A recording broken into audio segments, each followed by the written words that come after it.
This will be part 2, it'll be the last part of this big knob video. The big knob comes off with a 5/64 hex wrench, although they're usually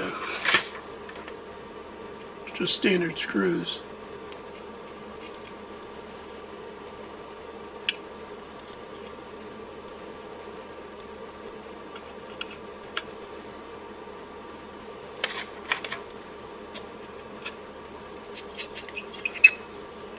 The front plate was secured with 3 screws. The variable transformer is secured with 3 flathead screws. The big knob removed, I took off the dial plate and made a new dial plate.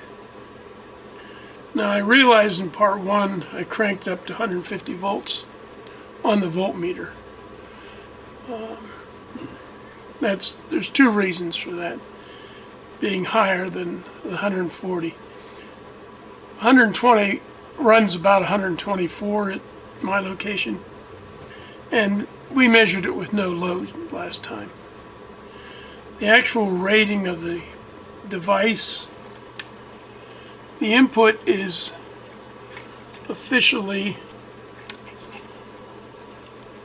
120 volts, and the output is either 0 to 120 or 0 to 140. And I don't think if the voltage is up plus or minus 5 volts it's going to matter. Of course I can always read it with a voltmeter. So the new dial should fit on here.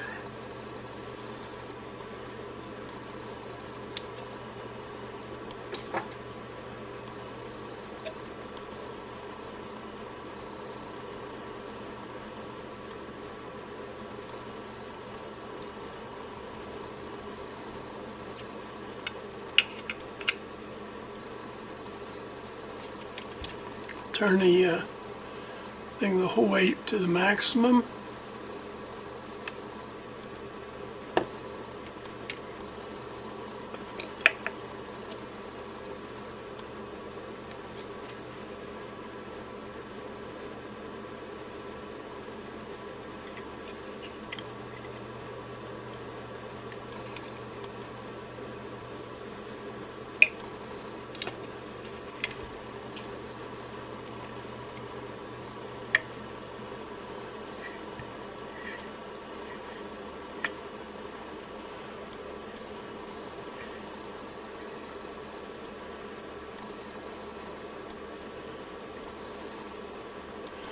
So that looks pretty good.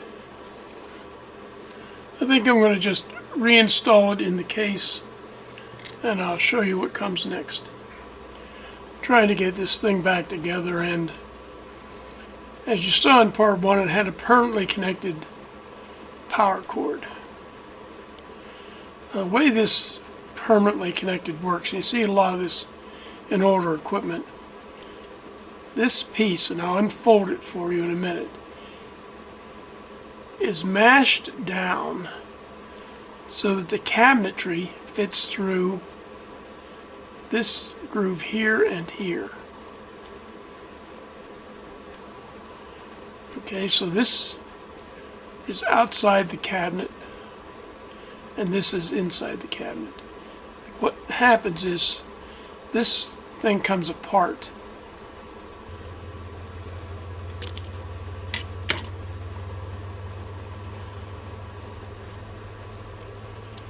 And what it does is, see how the cord is kinked there? That kink is produced by passing through this unhinged part. Passes through here. This part comes down, and when it's squeezed together, it causes the cord to get a dent in a kink. I need more cable inside the case. I can't get these attached. So I'm going to move this back to, say, here. And that's easy enough to do. You just unfold this thing, put the cable inside of it, and then push this down in it. Now it's very tight. It's going to have to kink that cable. So the best way to do it is to grab a hold of a pair of pliers from the outside while compressing it. Try to stuff it through the hole. This is the hole. See how the sides are parallel here? It's not a round hole. It's double D. So take our cord, insert it in here, and then try to squeeze this into the hole.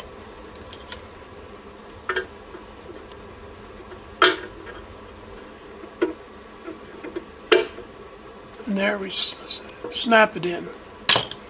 And of course the cable now, I can't pull it out.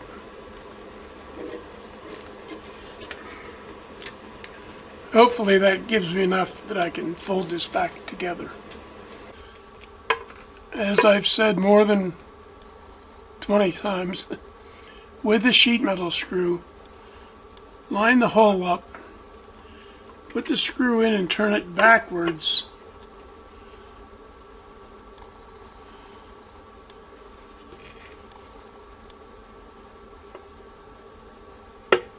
till it falls down in the hole. Do you hear that click? I'll do it one more time.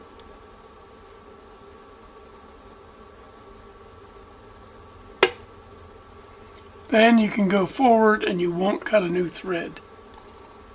That's particularly important when you're replacing the fuses in a meter that does not have brass or metallic inserts.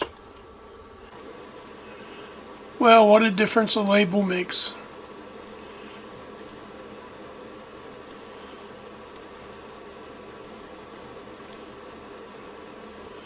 We're about 5 volts high the whole way around.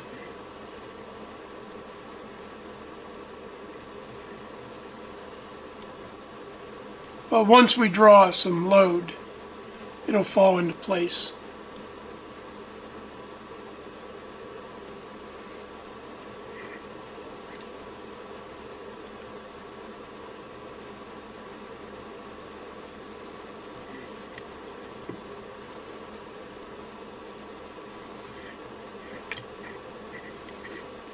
So for the price of a piece of paper and a little bit of time rewiring, we've got ourselves a nice adjustable 0 to 140 volt AC supply.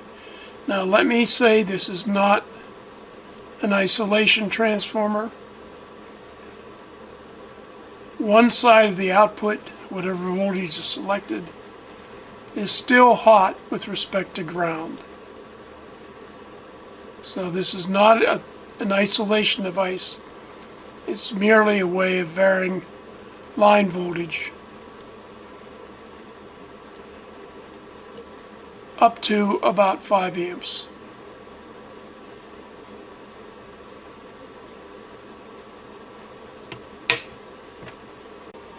And the beauty of this is the output is a sine wave. I could use a small transistorized inverter, solid state, a light dimmer style. But then the output would be not a sine wave, and it would contain a lot of electrical noise. This output voltage, whatever it may be, will be a perfect sine wave, at least as good as the sine wave supplied. No distortion added. So if anybody ever hands you an electronic device with a big knob on it, feel free to snap it up.